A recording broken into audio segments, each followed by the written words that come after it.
Civil services exam के बारे में कुछ चीज़ें जो है वो आप लोगों से शेयर करना चाहता हूँ।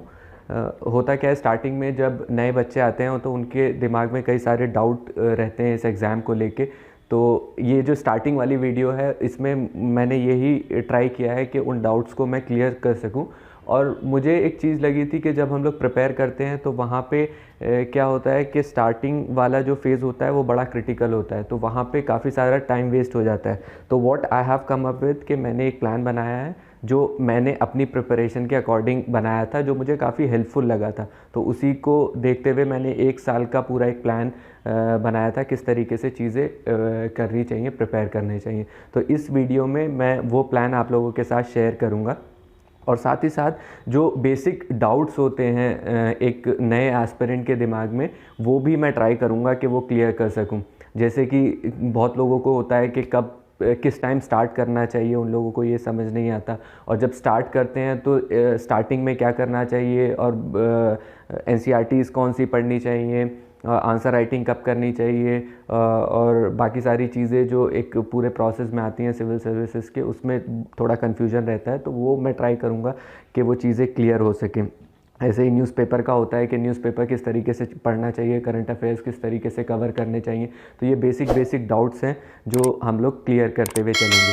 तो सबसे पहली जो एक चीज़ है एग्ज़ाम के बारे में, वो आपको समझना पड़ेगा कि एग्ज़ाम जो है यूपीएससी वो उसमें रूथलेस कंपटीशन है, ये आप सभी को पता है। अगर कुछ हार्ड फैक्ट्स की हम बात करें तो सब लोग जानते हैं कि लैक्स ऑफ स्टूडेंट्स फॉर्म भरते हैं, अराउंड 10 लाख स्टूडेंट्स, जो मुझे लास्ट डेट याद है, फॉर्म भरा था। एंड देन 4.5 लाख उसमें अपीयर होते हैं। देन सिलेक्शन रेट जो है वो बहुत ही कम 0.001% है। तो कहीं पे भी मार्जिन ऑफ एरर जो है वो बहुत ही कम है, तो कहीं पे भी आप गलती नहीं कर सकते।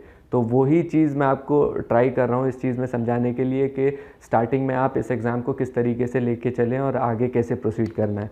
तो फर्स्ट मैंने क्या ट्राई किया था कि जैसे क्या होता है जनरली जून में जो है बच्चों के एग्ज़ाम ख़त्म होते हैं और उसके बाद वो एक प्रिपेयर करना स्टार्ट करते हैं। तो अगर हम जुलाई से स्टार्ट करें और नेक्स्ट जून तक का 1 ईयर का प्लान रखें तो उसको किस तरीके से हम लेके चल सकते हैं, वो मैं ट्राई कर रहा हूँ यहाँ पे पूरा प्रेजेंट करने का।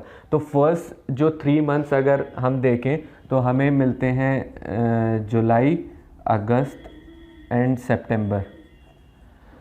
तो ये आप अपने हिसाब से चेंज भी कर सकते हैं कि कोई इंसान अगर जनवरी से स्टार्ट कर रहा है तो वो जनवरी के स्टार्टिंग के 3 मंथ्स ले सकता है। बट जनरली जो ग्रेजुएशन में होते हैं उनके जो पेपर्स रहते हैं वो जून के अराउंड ख़त्म होते हैं, तो जुलाई में वो अपनी प्रिपरेशन अगर स्टार्ट कर रहे हैं तो उस तरीके से मैंने स्टार्ट किया है। तो अगर हम फर्स्ट देखें जुलाई में, जब आप एकदम नए आते हो तो आई विल से कि फ़र्स्ट 15 डेज़ आपको कहीं टाइम वेस्ट नहीं करना है, आपको एग्ज़ाम को समझना है। जितना अच्छे से आप समझेंगे उतना आपको हेल्प मिलेगा। तो बुक से ज़्यादा आप सिविल सर्विसेज के जो सिलेबस है यूपीएससी का और प्रीवियस ईयर्स पेपर्स हैं उसको एनालाइज करें, बैठ के देखें। सिलेबस तो इनफैक्ट बाय हार्ट कर सकते हैं आप। मेंस का और प्रीलिम्स का सिलेबस आप देखें, उसमें कौन कौन से टॉपिक्स हैं, कहाँ कहाँ से चीज़ें पूछी जा सकती हैं। उसी तरीके से आप सारे जो प्रीवियस ईयर्स पेपर्स हैं जो मेंस के हैं और प्रीलिम्स हैं उसको भी एक आइडिया लगाएं।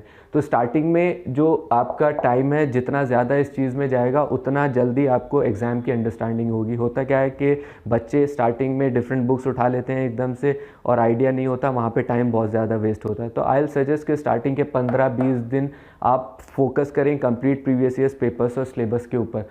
और वो तो आगे भी आपको रखना है बट यहाँ पे आप ज़्यादा फोकस करें। उसके बाद सबसे इम्पॉर्टेंट जो बेसिक आपका आता है वो एनसीईआरटीज़ आती हैं।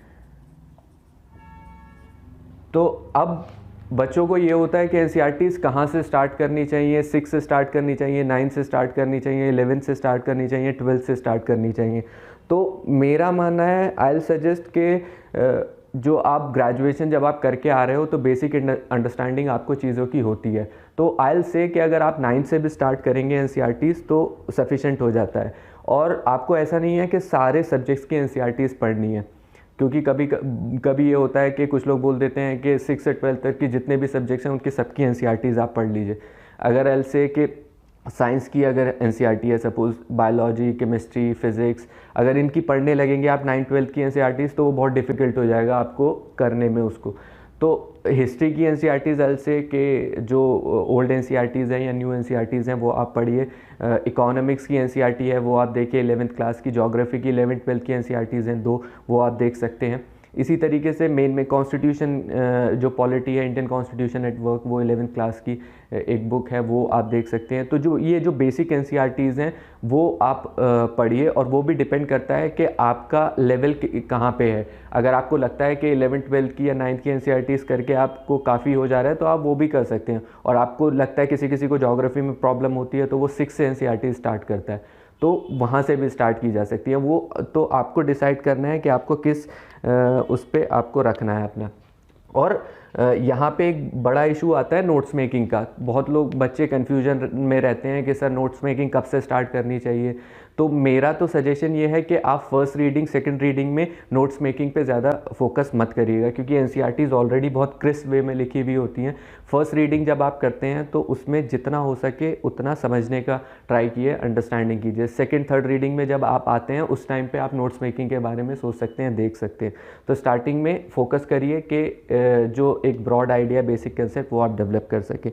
तो एनसीईआरटीज़ 9th से 12th तक की आई सजेस्ट, और ये जो है एटलीस्ट इन 3 महीने में 2 रीडिंग आपकी हो जानी चाहिए इसकी, एनसीईआरटीज़ की। उसी के साथ साथ आपका ऑप्शनल आता है। अब बहुत लोगों को ऑप्शनल में ये कन्फ्यूज़न रहता है कि कौन सा ऑप्शनल सेलेक्ट करना है और कैसे सेलेक्ट करना है। तो अभी आई सजेस्ट कि जब आप इस वाले फेज़ में स्टार्टिंग के 3 मंथ में, तो ऑप्शनल को मत डिसाइड करिए कि आप कौन सा ऑप्शनल सेलेक्ट कर रहे हैं। आप जीएस पे फोकस करिए अपने 1 महीने, 1.5 महीने, 2 महीने, जितना भी आपको देना है। और यहाँ पे देखिए कि आपका किस सब्जेक्ट में इंटरेस्ट आता है, क्योंकि जब आप हिस्ट्री, पॉलिटी, सोशियोलॉजी और डिफरेंट सब्जेक्ट्स पढ़ेंगे तो आपको खुद ब खुद पता लगने लगेगा कि आपका इंटरेस्ट किस चीज़ में है। तो आई सजेस्ट कि ऑप्शनल सिलेक्शन एकदम स्टार्टिंग में मत करिए। थोड़ा सा जीएस की अंडरस्टैंडिंग लेके कि आपका इंटरेस्ट किस में आ रहा है, उसके बाद फिर आप ऑप्शनल पे जा सकते हैं। और फिर भी अगर आपका ऑप्शनल सिलेक्शन नहीं हो पा रहा है तो फिर आपको 2-3 ऑप्शनल शॉर्टलिस्ट करने पड़ते हैं, क्योंकि मेनली ऑप्शनल सिलेक्शन जो है वो टोटल आपके इंटरेस्ट के ऊपर बेस्ड रहता है कि आपका इंटरेस्ट क्या है। तो अगर आप एनसीईआरटीज़ पढ़ के जीएस की अंडरस्टैंडिंग लेके भी ऑप्शनल नहीं डिसाइड कर पा रहे हैं, तो द ओनली वे इज़ कि 1-2 ऑप्शनल जो आपको लगता है कि आप अच्छा कर सकते हैं उसको शॉर्टलिस्ट करिए, एंड देन उनके पेपर्स देखिए, उनकी बुक्स देखिए, और उसमें देखिए कि आप किस तरीके से उसमें कर सकते हैं, क्योंकि ऑप्शनल बहुत डिसाइडिंग हो जाता है एग्ज़ाम में मार्क्स लाने के लिए। तो ऑप्शनल का सिलेक्शन बहुत इंपॉर्टेंट। कभी कभी ऐसा होता है कि 3-4 अटेम्प्ट के बाद लोग ऑप्शनल चेंज करते हैं, उसमें बहुत प्रॉब्लम्स आती हैं। तो अगर स्टार्टिंग में ही आप ऑप्शनल अच्छे से सेलेक्ट कर रहे हैं अपना, तो वहाँ पे आपको काफ़ी बेनिफिट हो जाता है। तो ये जो ऑप्शनल का है ये आप देख सकते हैं थोड़ी सी जीएस की अंडरस्टैंडिंग होने के बाद कि आपको क्या सेलेक्ट करना है। और इस वाले फेज़ में ये मेरा अपना पर्सनल ओपिनियन है, आप उसको देख सकते हैं कि आप पे कितना हेल्पफुल रहेगा। इस वाले फेज़ में आप न्यूज़पेपर अवॉइड कर सकते हैं, क्योंकि जब एक बिगिनिंग फेज़ में आप पढ़ रहे हैं चीज़ों को, तो न्यूज़पेपर समझने में, करने में आपको बहुत ज़्यादा टाइम लग जाता है। 1.5 घंटा 2 घंटा वेस्ट हो जाते हैं स्टार्टिंग में। तो इस फेज़ में आप न्यूज़पेपर को अवॉइड कर लें, क्योंकि इस फेज़ में आप बेसिक जो आपका कॉन्सेप्ट है वो बना रहे हैं, उसको जितनी जल्दी बनाएंगे उतना हेल्पफुल होगा। तो ये 3 महीने इन चीज़ों में आप अगर निकालेंगे तो आपका बेस जो है वो अच्छे से बिल्डअप हो सकता है। नेक्स्ट अगर हम आते हैं तो आता है अक्टूबर, नवंबर, दिसंबर वाला फेज़। यहाँ पे आपका क्या है कि आपका एक जीएस की रीडिंग हो चुकी है, एनसीईआरटीज़ की बेसिक अंडरस्टैंडिंग हो चुकी है, और यहाँ पे एक और चीज़ आती है, रेफरेंस बुक्स। जब आप एनसीईआरटीज़ पढ़ लेंगे तो उसके बाद आपको हर एक सब्जेक्ट की कोई ना कोई रेफरेंस बुक लेनी पड़ेगी। तो मार्केट में सारी रेफरेंस बुक्स हैं, वो जनरल जो भी हैं, पॉलिटी की लक्ष्मीकांत लोग प्रेफर करते हैं, और बाकी सब्जेक्ट्स की भी हैं। तो ये रेफरेंस बुक्स एनसीईआरटीज़ के बाद आप कर सकते हैं। तो इस वाले फेज़ में ये सारी चीज़ें कवर हो जानी चाहिए। 3 महीने में सफिशेंट टाइम होता है ये सारी चीज़ें कवर करने के लिए। यहाँ वाले फेज़ में आपकी सेकेंड रीडिंग आती है।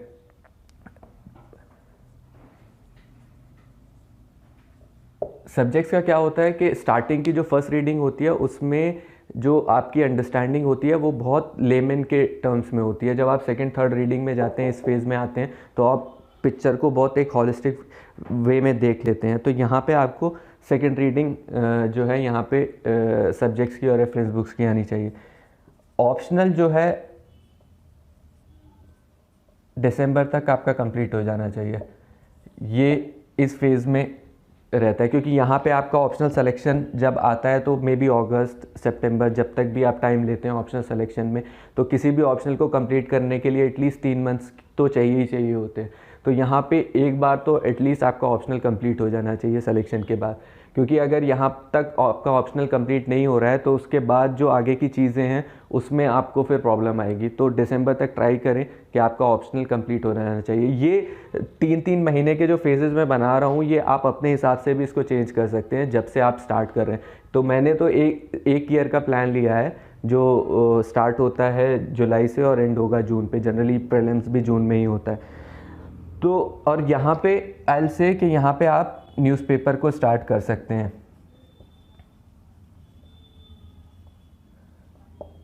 यहाँ पे क्या होगा कि इस फेज़ में अगर आप न्यूज़पेपर को स्टार्ट करेंगे तो आपकी जो इस फेज़ की अंडरस्टैंडिंग है जीएस की और बाकी एग्ज़ाम की, वो हेल्प करेगा आपको न्यूज़पेपर को समझने में।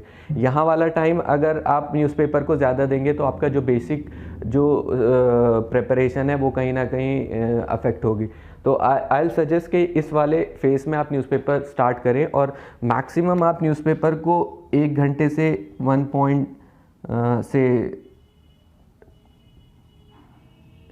1 या 1.5 घंटा मैक्सिमम, उससे ज़्यादा नहीं देना है न्यूज़पेपर को। और न्यूज़पेपर को कैसे पढ़ना है, किस तरीके से, वो पूरा एक डिटेल में टॉपिक है और मैं आगे भी वीडियोस लूँगा, मैं आगे भी चीज़ें करूँगा। तो उसमें एक डिफरेंट पूरा एक लेक्चर हम लोग ये कर सकते हैं कि न्यूज़पेपर को किस तरीके से पढ़ना है, किस तरीके से चीज़ें कवर करनी है।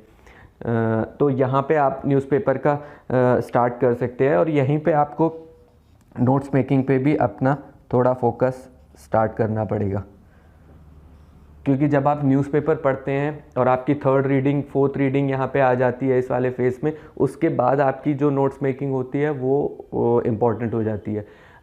NCERTs के तो आई सजेस्ट कि आप उतने ज़्यादा नोट्स पे फोकस नहीं करें जितना करंट के इश्यूज़ होते हैं। और बाकी जो जैसे हिस्ट्री है तो उसमें बुक्स में तो आपको एक पूरी स्टोरी की तरह चीज़ें समझाई जा सकती हैं, लेकिन एग्ज़ाम पर्सपेक्टिव से किस तरीके से उसको नोट्स में बनाना है ताकि वो एग्ज़ाम के टाइम पे आपको याद रह सके, वो आपको देखना है। तो इस फेज़ में नोट्स मेकिंग जो है वो इम्पॉर्टेंट हो जाती है, यहाँ पे आप कर सकते हैं। तो ये 2 फेज़ में अगर आप इतना कर लेते हैं तो आपकी बेसिक जो अंडरस्टैंडिंग है एग्ज़ाम की वो काफ़ी अच्छे से डेवलप हो जाएगी। अब अगर हम जनवरी, फरवरी, मार्च ये थर्ड वाले फेज़ पे आए, तो अभी यहाँ पे आप देखिए कि आपके ऑप्शनल की रीडिंग, आपके जीएस की रीडिंग, आपका न्यूज़पेपर, ये सारी चीज़ें कहीं ना कहीं आ गई हैं प्रिपरेशन में। तो यहाँ से आपको नेक्स्ट लेवल पे मूव करना है। तो यहाँ पे आई विल सजेस्ट कि एक और पार्ट होता है सिविल्स में एथिक्स का। होता क्या है, एथिक्स थोड़ा डिफरेंट है। जीएस की प्रिपरेशन, जीएस के सब्जेक्ट्स जो हैं वो आप इजीली समझ सकते हैं, लेकिन मुझे लगता है कि एथिक्स की अंडरस्टैंडिंग के लिए आपको इस वाले फेज़ को कंप्लीट करना इंपॉर्टेंट हो जाता है, क्योंकि अगर डायरेक्टली आप इस फेज़ में एथिक्स को पढ़ेंगे तो उसको उतने अच्छे से रिलेट नहीं कर पाएंगे। तो यहाँ पे अगर आप एथिक्स को स्टार्ट करते हैं या एथिक्स की अंडरस्टैंडिंग लेते हैं तो वो आपको काफ़ी हेल्पफुल होगा, क्योंकि आप इस चीज़ से उसको रिलेट कर पाएंगे। और एथिक्स के लिए लोग कंफ्यूज रहते हैं कि एथिक्स में क्या पढ़ना चाहिए, क्या नहीं पढ़ना चाहिए। आई विल से कि एथिक्स में आप देखिए सिलेबस में जो डेफिनेशन टर्म्स हैं, जो चीज़ें दी हुई हैं, उसकी एक बेसिक अंडरस्टैंडिंग आपको नेट से कहीं पे भी मिल सकती है। बाकी सारा जो एथिक्स है वो प्रैक्टिकल पार्ट है कि आप उस चीज़ को कैसे रिलेट करते हैं अपने लाइफ से, अपनी चीज़ों से। तो आप न्यूज़पेपर पढ़ रहे हैं, आप ऑप्शनल पढ़ रहे हैं, आप जीएस पढ़ रहे हैं, कुछ भी पढ़ रहे हैं, आप उसको एथिक्स से रिलेट कर सकते हैं। तो यहाँ पे एथिक्स के लिए आई सजेस्ट कि कोई सेपरेट एक डिफरेंट स्टडी या डिफरेंट एक वो नहीं चाहिए। आपको सिर्फ अपना माइंड को ओपन रखना है कि किस चीज़ को एथिक्स के कौन से पार्ट से रिलेट किया जा सकता है। तो यहाँ पे आप एथिक्स की चीज़ें स्टार्ट कर सकते हैं। एक और चीज़ आती है ऐसे। ऐसे का भी वही कॉन्सेप्ट है कि ऐसे के लिए दो चीज़ें चाहिए, एक तो कंटेंट चाहिए आपके पास, दूसरा आपको चाहिए ऐसे को प्रेजेंट करना, कैसे प्रेजेंटेशन। तो कंटेंट जब तक आपके पास नहीं है तब तक ऐसे आप प्रॉपरली नहीं लिख पाएंगे। तो यहाँ पे इस फेज़ तक आपके पास अच्छा खासा कंटेंट तैयार हो जाता है, तो यहाँ पे आपको ऐसे में भी काफ़ी हेल्प मिल जाएगी। ऐसे का भी हम लोग एक अलग से वीडियो बनाएंगे, उसमें हम लोग रखेंगे कि ऐसे को किस तरीके से तैयार करना है, किस तरीके से उसकी प्रेजेंटेशन की जा सकती है। क्योंकि आपको ये चीज़ ध्यान में रखनी होगी कि सिविल जो एग्ज़ाम है उसमें कंपटीशन इतना ज़्यादा है कि आपको स्टैंड आउट करना पड़ेगा दूसरे लोगों से। तो उसके लिए आपको ऐसे, एथिक्स, ऑप्शनल, ये ऐसी चीज़ें हैं जहाँ पे आप मार्क्स स्कोर कर सकते हैं और आप थोड़ा सा डिफरेंट दिख सकते हैं एग्जामिनर को।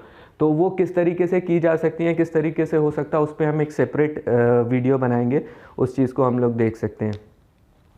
एक और तीसरी चीज़ क्या आती है, वो आंसर राइटिंग होती है।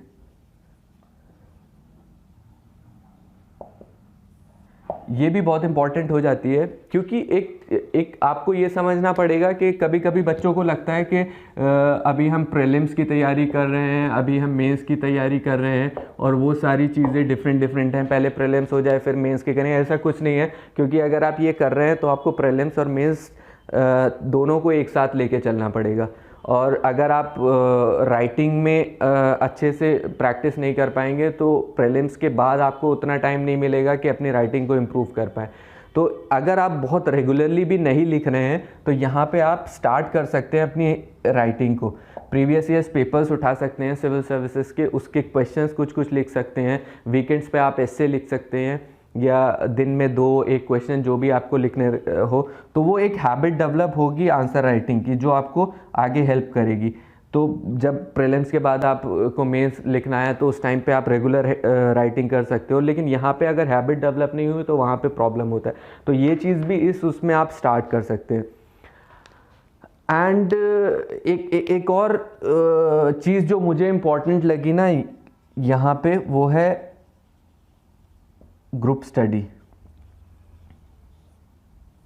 होता क्या है कि जब ये सारी चीज़ें हो जाती हैं तो इस फेज़ में मेरे लिए, मुझे तो इम्पॉर्टेंट लगता था कि एक सेम माइंडेड पीपल अगर हैं और अच्छा ग्रुप है, तो सपोज़ मैंने न्यूज़पेपर पढ़ा सुबह में, तो 2-3 चीज़ें जो आर्टिकल्स जो मुझे अच्छे लगे वो मैं डिस्कस कर लेता था। तो वो काफ़ी हेल्पफुल होता है किसी चीज़ की अंडरस्टैंडिंग के लिए। कोई प्रॉब्लम आ रही है, सपोज़ मैंने आंसर राइटिंग करी यहाँ पे, तो मेरा 2-3 लोगों का ग्रुप था, तो मैंने कुछ लिखा, दूसरे ने कुछ लिखा, हम लोग शेयर कर लेते थे। तो ये ग्रुप वर्क जो है ये इस फेज़ में इम्पॉर्टेंट हो जाता है। और मैं इस जगह पे इसीलिए मैंने ये ग्रुप स्टडी का नहीं लिखा है, क्योंकि यहाँ पे जितना ज़्यादा आप सेल्फ स्टडी करेंगे उतना इम्पॉर्टेंट होगा। क्योंकि स्टार्टिंग के जो 1 साल होता है, आई फील अगर आपने उसको अच्छे से दे दिया तो आराम से आगे चीज़ें आप बिल्ड ऑन कर सकते हो, करंट अफेयर्स या बाकी सारी चीज़ें। लेकिन यहाँ पे अगर आपने कहीं पे भी लैग किया तो आगे जाके बहुत ज़्यादा प्रॉब्लम होगी। तो इस वाले फेज़ में एक और चीज़ जो इम्पॉर्टेंट हो जाती है वो होता है करंट अफेयर्स। मैं करंट अफेयर्स को भी इस वाले फेज़ में इसलिए ला रहा हूँ क्योंकि यहाँ पे अगर आप उस चीज़ को लेंगे करंट अफेयर्स का, क्योंकि इंपॉर्टेंस जो है करंट अफेयर्स का वो बहुत ज़्यादा बढ़ गया है सिविल सर्विसेज में। प्रीलिम्स में आप देखें कि क्वेश्चंस जो हैं वो बहुत ज़्यादा पूछे जाते हैं करंट अफेयर्स से, और तो आपको 1 साल के अराउंड तक कवर करना रहता है। बट वही चीज़ अगेन एक आती है कि जब तक आपका बेसिक्स पूरा अच्छे से नहीं है तब तक आप करंट अफेयर्स पे बिल्ड ऑन नहीं कर सकते हैं। तो करंट अफेयर्स के लिए भी हम लोग एक अलग से लेक्चर लेंगे कि किस तरीके से करंट अफेयर्स को कवर किया जाए या कौन सी चीज़ें पढ़ी जाएं। बट बेसिक जो मैं आपको बता रहा हूँ वो वही है कि करंट अफेयर्स के लिए एक पर्टिकुलर मैगज़ीन आप ले सकते हैं। तो न्यूज़पेपर और एक मैगज़ीन सफिशेंट हो जाती है करंट अफेयर्स के लिए। तो ये चीज़ इस फेज़ के लिए आ जाती है। और ये तीनों फेज़ में एक इम्पॉर्टेंट चीज़ मैं वही चीज़ डिस्कस करना चाह रहा था कि रिसोर्सेज जो हैं आप उसको जितना कंसाइज करेंगे उतना हेल्पफुल रहेगा। मार्केट में इधर उधर आपको बहुत सारे जो है कंटेंट मिलेगा, बहुत सारी बुकलेट्स मिलेंगी, वीडियोस मिलेंगी। आप जितना अपने आप को कंसाइज करेंगे उतना हेल्पफुल होगा। आप एक बुक पढ़ें, उसको बार बार रिवाइज करें, तभी वो रिटेन रह पाएगा। ऐसे ही करंट अफेयर्स का है, आपके पास मल्टीपल जो है वो बुकलेट्स होंगी, मल्टीपल मैगजीन्स होंगी, लेकिन अगर आप एक एक रीडिंग सबको देने लगे तो कुछ भी याद नहीं रहेगा। तो एक लीजिए, कोई सी भी मैगजीन लेनी है, इक्वली गुड हैं सारी मैगजीन्स, और उनको बार बार रिवाइज कीजिए। तो ये थर्ड फेज़ का मैंने बनाया था। ये सारी चीज़ें मेरे जो मैंने 4-5 साल प्रिपरेशन किया उसमें मैंने देखा कि कहाँ कहाँ पे इशू आते हैं और कहाँ कहाँ पे टाइम वेस्ट होता है, उसको मैंने कंसिडर करके कि जो नया बच्चा आ रहा है उसको प्रॉब्लम ना हो स्टार्टिंग में, उसके हिसाब से ये चीज़ बनाई है। बाकी आप इसको मॉडिफाई कर सकते हैं अपने हिसाब से देखने के लिए। एक लास्ट फेज़ जो आ जाता है अप्रैल, मई, जून, ये वाली साइकिल। तो यहाँ पे देखिए, ये आप उस स्टेज पे पहुँच चुके हैं जहाँ पे आपकी ऑलमोस्ट सारी चीज़ें एक एक बार, दो दो बार नहीं तो कवर हो चुकी हैं। और यहाँ पे इम्पॉर्टेंट हो जाता है कि आप अपनी स्टडीज़ को थोड़ा सा प्रीलिम्स स्पेसिफिक कर दें, क्योंकि 2 महीने एटलीस्ट चाहिए होते हैं उस मोड में आने के लिए जो एग्ज़ाम जो है वो डिमांड करता है। तो जो अप्रैल मई जून का टाइम है, यहाँ पे आपको थोड़ा सा ऑब्जेक्टिव चीज़ों पे फोकस करना पड़ेगा। सपोज़ आपने जो हिस्ट्री पढ़ी है वो एक पूरे हॉलिस्टिक वे में पढ़ी है, प्रीलिम्स में सारी चीज़ों को लेके, यहाँ पे आपको थोड़ा सा देखना पड़ेगा कि किस तरीके से चीज़ें पूछी जाती हैं, किस तरीके से आपको फैक्ट्स कंसिडर करने हैं उस चीज़ को लेके। एक और जो सेकंड इम्पॉर्टेंट चीज़ इस फेज़ में आ जाती है वो टेस्ट सीरीज़ आ जाती है। मुझे लगता है कि ये भी इक्वली इम्पॉर्टेंट है इस टाइम पे, क्योंकि आपका जितना भी हुआ है, आपका रिवीजन, उसको आप कितना अच्छे से किया है वो जज तभी होगा जब आप टेस्ट सीरीज़ देंगे। उससे आपको आइडिया लगेगा कि आपकी प्रिपरेशन किस लेवल पे है। और उसके साथ साथ टेस्ट सीरीज़ आपको एक पूरा एटमॉस्फेयर देती है एग्ज़ाम का, कि आप को सॉल्व करने हैं क्वेश्चंस, आपको किस तरीके से चीज़ें करनी है, ये सारी चीज़ें टेस्ट सीरीज़ से आपको आती हैं।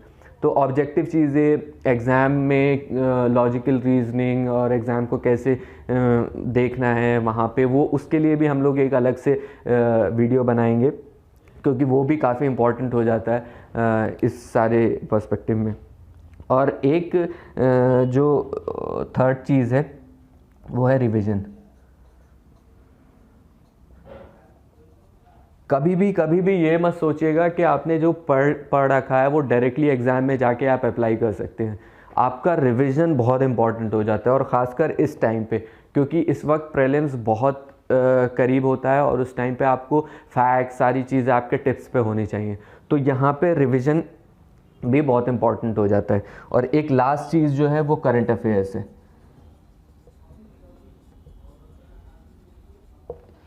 होता क्या है कि एक साल का करंट अफेयर्स अराउंड लोग कवर करते हैं प्रीलिम्स के लिए। तो यहाँ पे एंड तक भी आपको करंट अफेयर्स चीज़ें आपको प्रिपेयर करनी पड़ेंगी, क्योंकि सपोज़ अगर जून में एग्ज़ाम है तो मई का भी करंट अफेयर्स में कुछ इवेंट हुआ है तो वो पूछा जा सकता है।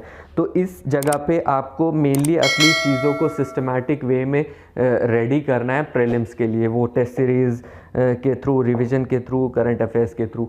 तो ये एक बेसिक लेआउट है, और ये जैसे हमारी फर्स्ट वीडियो, तो मैंने ट्राई किया कि एक बेसिक अंडरस्टैंडिंग जो एक नया बच्चा है जो सिविल सर्विस की प्रिपरेशन करने आया उसके लिए ये चीज़ दे सकते हैं। तो ये मेनली ये वीडियो इसी के लिए था।